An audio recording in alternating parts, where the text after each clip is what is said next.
It's 2023 and we're seriously still debating the difference between a man and a woman. Senator Ted Cruz never holds back on the subject and grills Human Rights Campaign President Kelley Robinson on the subject during a Senate hearing on women's sports with Riley Gaines. My name is Kelley Robinson. I use she, her pronouns. I'm proud to serve as president of the Human Rights Campaign, our nation's largest civil rights organization working to achieve full equality for lesbian, gay, bisexual, transgender, and queer people across the country.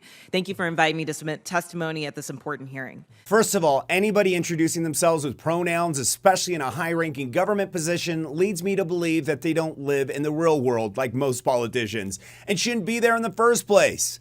Hello, I'm Steve Inman with Resist the Mainstream. Don't forget to subscribe, like, and hit the notification bell to stay up to date with our latest videos. Well, although there have been many takeaways and classic moments from this hearing in the Senate on the future state of athletics, involving men and women competing against each other, it's hard to believe we're still having this talk, we're still having this debate. But as always, Cruz in his fashion didn't mince his words as seen here. Title IX was a landmark civil rights law. It helped create the incredible breadth of women's sports and girls' sports that we see across the country. I believe in girls' sports. I believe in women's sports. I'm the proud father of two daughters who are both athletes. I think participating in competitive sports is a wonderful thing for a young girl. I think it is a wonderful thing for a woman. And I think, unfortunately, today's Democrat Party has decided that women's sports and girls' sports no longer matters, and they're willing to push radical legislation designed to destroy girls' sports and women's sports. Ms. Gaines, I want to thank you for your courage. You are relatively young, but you have demonstrated incredible courage. And because you have dared to speak up, you have been demonized, you have been vilified. I saw when you were attacked by a leftist mob at San Francisco State University for daring to speak up. You had an incredible record as a swimmer at the University of Kentucky. You were a two-time NCAA All-American. You were a five-time SEC champion. You're an SEC record holder and a two-time Olympic trial qualifier. But yet on March 27th, 2022, something changed. What happened on March 17th, 2022? That's when Thomas and I raced in the 200 freestyle and again resulted in a tie. And so you tied. What was the consequence of tying? We went behind the awards podium where typically you're handed your trophy, you're marched out, you're named an All-American.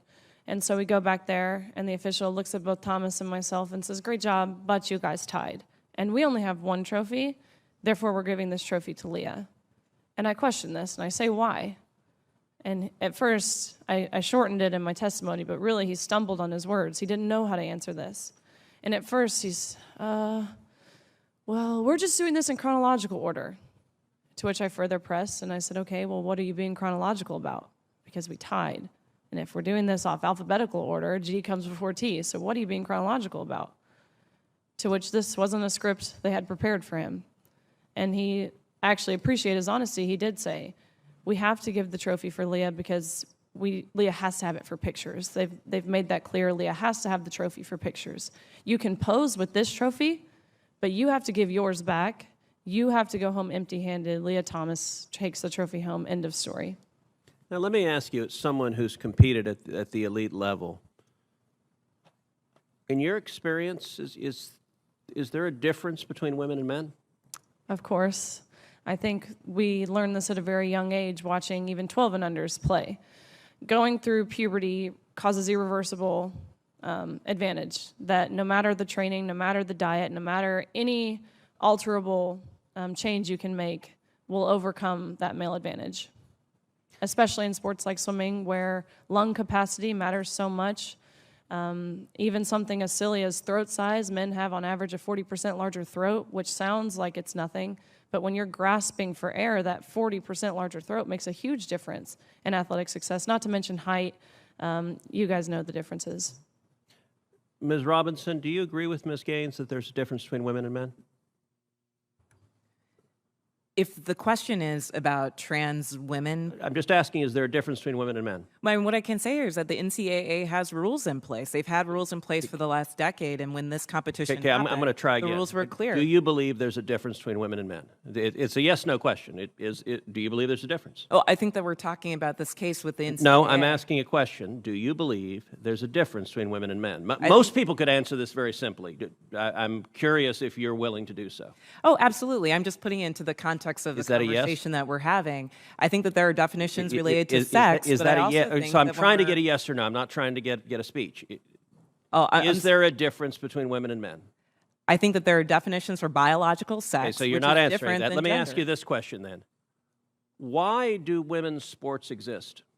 If you can't define a difference between women and men, why not abolish women's sports and just tell little girls to swim with little boys and see who wins? Oh, I'm simply saying that that sex My is different question, than gender. why and I do do- believe why that do women's women's sports sports have a great exist? value. I mean, Senator, I'll tell you right Ms. now. Robinson, please answer the question I'm asking you. Absolutely. Why do women's sports exist? I think that there are so many positive benefits to sports. But I mean, why have a we've talked separate about it here category for today. women? If there's no difference between women and men, why to have women's sports?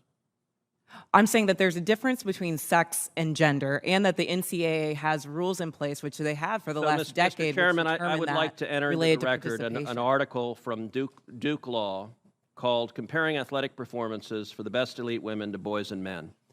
And it goes through examining in 2017 the top records for women in the world in various track and field events. So, for example, in the 100-meter, the top record for women in the world was 10.71 seconds. Now, that record for the number one woman in the world in 2017 was, in the year 2017, broken by 124 boys under 18.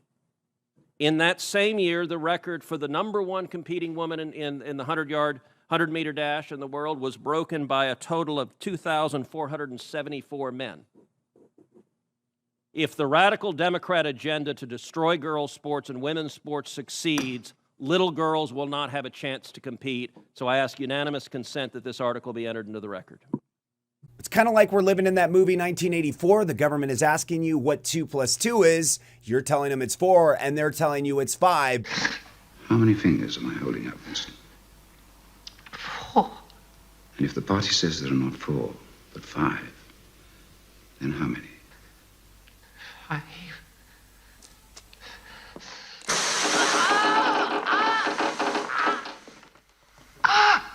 No.